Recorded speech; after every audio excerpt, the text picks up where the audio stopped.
வணக்க மக்களே. இந்த வீடியோவில் நம்ம பார்க்க போகிறது நடிகர் விஜயோட மனைவி சங்கீதா லண்டன் கிளம்பி போகிறதுக்கு முன்னாடி நித்யானந்தாவுக்கு எப்படி லெனின் கருப்பன் ஒரு கேமரா வச்சுட்டு போனாப்லையோ அதே மாதிரி இங்கே பெட்ரூமில் விஜய்க்கு வந்து பார்த்தோன்னா ஒரு கேமரா வச்சுட்டு போயிருக்காங்க. அதில் சில முக்கியமான ஆதாரங்கள்லாம் வந்து பார்த்தீங்கன்னா சிக்கியிருக்கதாகவும் ஏப்ரல் 20ஆம் தேதி செங்கல்பட்டு கோர்ட்டில் இவங்களுக்கு வந்து ஹியரிங் நடக்க போகுது. அதுக்கு முன்னாடி ப்ரெஸ் மீட் வந்து கொடுக்கறதுக்கு இந்த ஆதாரங்கள் வெளியிடப்படலாம் அப்படின்னும் தகவல் வெளியாயிருக்கு. அது என்ன அப்படிங்கிறத பற்றி தான் இந்த வீடியோவில் நம்ம டீட்டெயிலாக வந்து பார்க்க போகிறோம். அதுக்கு முன்னாடி நம்ம சேனலை சப்ஸ்கிரைப் பண்ணாமல் இருந்தீங்கன்னா சப்ஸ்கிரைப் பண்ணிக்கோங்க. அப்புறம் இந்த வீடியோவில் வியூ ப்ராடக்ட்னு வந்து உங்களுக்கு வந்து ஷோ ஆகும். அதை கிளிக் பண்ணிங்கன்னா அதில் ஏகப்பட்ட ப்ராடக்ட்டுக்கு வந்து ஆஃபர் வந்து அள்ளி கொடுத்துருக்காங்க. அது உங்களுக்கு தேவை, ரொம்ப அவசியம், அத்தியாவசியம்னா மட்டும் வந்து பர்ச்சேஸ் பண்ணிக்கோங்க. மற்றபடி ரொம்ப தேவையே இல்லை அப்படின்னா தயவு செஞ்சு அதை வந்து பர்ச்சேஸ் பண்ணிக்காதீங்க. இப்போ வாங்க வீடியோக்குள்ளே அந்த சமாச்சாரம் என்னன்னு நம்ம ரொம்ப டீட்டெயிலாக வந்து பார்க்கலாம். அதாவது மேய்கிற மாடு நக்கிற மாடு வந்து கெடுத்தது, ஊரில் போகிற மாரியாத்தா ஏன் மேலே வந்து ஏறாத்தான்னு நிறையா பழமொழியெல்லாம் அந்த கிராமத்தில் சொல்ல உடையா வந்து சொல்லுவாங்க. அதே மாதிரி விஜய் ரொம்ப நல்ல மனுஷன், அதில் எந்த மாற்றமும் வந்து இல்லை. ஒரு தனி மனிதனாக வந்து இருக்கிறது வரைக்கும் தனி மனிதனுடைய பெட்ரூமை யாரும் வந்து எட்டி பார்க்க போகிறதில்ல. தனி மனிதனுடைய விஷயத்தில் யாரும் வந்து தலையிட போகிறதில்ல. ஆனால் ஒரு தலைவனாக எப்போ வந்து உருவெடுத்து முன்னாடி நிற்கிறாங்களோ அப்போ யார் என்ன சொன்னாலும், அவங்க தும்முனா கூட அது வந்து பிரேக்கிங் நியூஸ் தான். அவங்க என்ன சொன்னாலும் அது பிரேக்கிங் நியூஸ் தான். இப்படித்தான் வந்து மாறும். அப்படி வந்து ஒரு மாற்றங்கள் வந்து ஏற்படும்னா அந்த தலைவனுக்கு எவ்வளவு வீரியம் இருக்குது, எவ்வளவு செல்வாக்கு இருக்குது அப்படிங்கிறதும் இன்னொரு பக்கம் வந்து யோசிக்கணும். இப்போ விஜய், சங்கீதா இவங்க 2 பேருடைய விவாகரத்த நீங்க எடுத்துக்கிட்டீங்க அப்படின்னா, இவங்களுக்கு ஆரம்பத்துல இருந்து ஏதோ வீட்ல வந்து வலுக்கட்டாயமா கல்யாணம் பண்ணி வச்சாங்க, அப்படியெல்லாம் வந்து இல்ல. 2 பேரும் மனசுக்கு புடிச்சு சந்தோஷமா வந்து கல்யாணம் பண்ணிக்கிட்டாங்க. அரேஞ்சுடு மேரேஜாவே வந்து இருந்தா கூட, விஜய் வந்து சங்கீதாவ ரொம்ப விரும்ப ஆரம்பிச்சாங்க. சங்கீதா சொல்லவே வேண்டாம். விஜய வந்து விரும்ப ஆரம்பிச்சு, அந்த படம் பார்த்து புடிச்சு, அதுக்கப்புறம் தான் அவங்க லண்டன்ல இருந்து கிளம்பி வந்து சென்னையில விஜயோட அப்பா, அம்மாவ பார்த்தே வந்து பேசினாங்கங்கிறது எல்லாருக்குமே வந்து தெரியும். வாழ்க்கை ரொம்ப நல்லபடியா தான் போயிட்டு இருந்தது. அழகான 2 குழந்தைகள். யாரு கண்ணு வந்து பட்டுச்சோ, திடீர்னு அவங்களுக்குள்ள ஒரு விரிசல் விழுந்திருக்கு அப்படின்னு வந்து சொல்லப்படுது. ஆனா, இன்னொரு பக்கம் சொல்லும்போது என்ன சொல்றாங்க அப்படின்னா, விஜய் நெறையா வந்து சம்பாரிச்சுட்டாரு. அதே மாரி அவரு பணத்த அரசியலுக்கு வந்து செலவு செய்றதுக்கு நெறையா வந்து பார்த்தோன்னா குடுக்க ஆரம்பிச்சுட்டாரு. ஒரு வேள இனி பணத்த அதிகமா செலவு செய்ய ஆரம்பிச்சா, தன் பிள்ளைங்களோட எதிர்காலம் என்ன ஆகும் அப்படின்னு சங்கீதாவுக்கு பயம் வந்துருச்சு. பயம் வந்த ஒரே காரணத்தினால விஜய எவ்வளவோ சொல்லி பார்த்தாங்க. தடுத்து பார்த்தாங்க. விஜய் வந்து கேட்கல.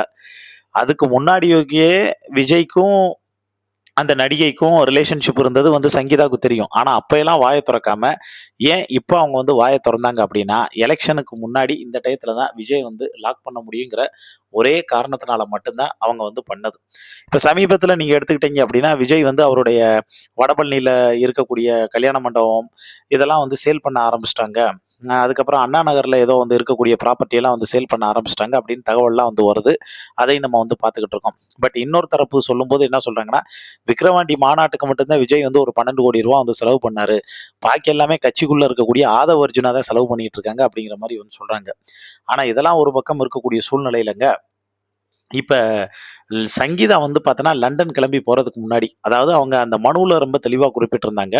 ஒரு நடிகையோட அவருக்கு அத்துமீறிய தொடர்பு இருக்கிறது வந்து எனக்கு தெரியும். அது தெரிஞ்சு, அத நான் கண்டிச்சு, அத நான் சொன்னதுக்கு அப்புறம் தான் அவருடைய செயல்பாடுகள் இன்னும் அதிகமாச்சு. அவர் அத விடுறது மாரி வந்து இல்ல. எங்களுடைய பிரிவுக்கு மூல காரணமே அதுதான். இதுக்கப்புறம் அவரோட சேர்ந்து வாழ எனக்கு வந்து விருப்பம் இல்ல. அதனால நாங்க வந்து சேர மாட்டோம். எங்கள பிரிச்சு, அ உரிய முறையில அந்த டைவர்ஸ் ஃபார்மாலிட்டீஸ் எல்லாம் முடிச்சு ஜீவனாம்சம் குடுத்துருங்க அப்படிங்கிற மாரி தான் வந்து சொல்லப்பட்டது. ஆனா என்ன ஒண்ணுன்னா, அந்த வீடியோ ஆதாரத்துல என்ன சிக்கியிருக்கு அப்படின்னா, விஜய் வந்து ஒரு நடிகையோட ரொம்ப தப்பா, தொடர்பா, ரொம்ப நெருங்குன முறையில வந்து பார்த்தோன்னா, இருந்தது மாரியெல்லாம் வந்ததில்ல. ஆனால் விஜய் கூட அந்த நடிகை அந்த வீட்டுக்கு வந்தாலும் எப்பயுமே பெட்ரூம்ல தான் வந்து உட்காந்து அடிக்கடி வந்து பேசிக்கிட்டு இருக்கிறது. அவங்களுக்குள்ள வந்து சின்ன சின்ன சீண்டல்கள் ரொம்ப அந்யோன்யமா வந்து பார்த்தோன்னா வந்து பேசுறது, அன்ப வெளிப்படுத்துறது, இந்த மாரியான சின்ன சின்ன சமாச்சாரங்கள் எல்லாமே வந்து பார்த்தோன்னா, அங்க தான் வந்து நடந்திருக்கு. ரொம்ப எக்ஸ்ட்ரீம் லெவல்ல வந்து பார்த்தோன்னா எதுவும் வந்து நடக்கல. ஆனா, இந்த மாரி விஷயங்கள் அந்த நடிகை வீட்டுக்கு வந்து வர்றது தொடர்ந்து வந்து கன்டின்யூ ஆயிருக்கு. நான் இல்லாத நேரத்துல. எனக்கு அவர் எவ்வளோ பெரிய நடிகரா இருந்தாலும், ஒரு ரசிகையா நான் அவர பார்த்து ரசிச்சாலும், ஒரு மனைவியா எப்ப கணவன் மேல சந்தேகம் வந்துச்சோ, அப்ப நான் செய்றது தப்பாவே வந்து இருந்தாலும், ஃபியூச்சர்ல ஒரு சின்ன சேஃப்டிக்கு, ஆதாரத்துக்கு தேவைப்படும்னு இதெல்லாம் நான் வந்து பண்ணி வச்சேன். ஏன்னா, விஜய் என்ன சொன்னாலும் அவருக்குன்னு வந்து ஒரு மிகப்பெரிய ஃபேன் ஃபாலோவிங் இருக்கு.